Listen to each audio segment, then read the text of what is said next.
four things that I would affirm as a Christian that I think matter for how we think about mental health and mental health problems.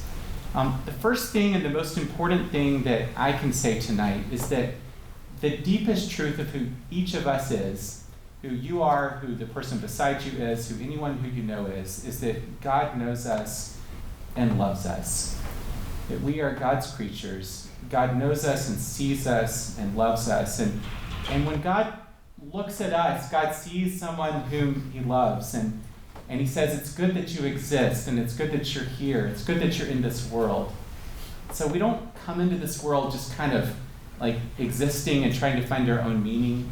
We come into this world because already you're loved, and we're already known by God. And that makes a lot of difference.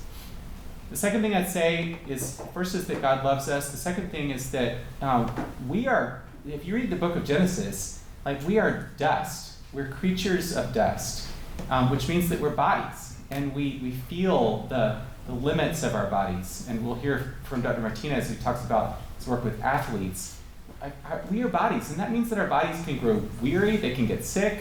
Like mental health problems happen in the body, so we have to acknowledge that when we talk about mental health, we're talking about something that's happening in the body. And yet, though, we're not just bodies. We're creatures of dust who are formed from the dust, who actually find out who we are, who become ourselves in relationship with God, with others, with the land around us, with ourselves. And so we have to always think about ourselves not just as bodies, but as people, as persons in relationship. So when we think about, again, mental health problems, they have to do with our bodies, but they also have to do with our relationships and how we're known and how we're seen by others. The third thing I would say, so the first is that we're known and loved by God. The second is that we're creatures of dust who become who we are in relationship. The third is that we are not machines that need to be fixed, but we are those who are on a journey. So Christians believe that we are from God as our creator. We're on the way to God as our hope and our goal and our joy, and our lives are a journey or a pilgrimage. And so we're not machines that need to be fixed or problem sets or symptoms that need to be reduced, but we're pilgrims and wayfarers who are on a journey.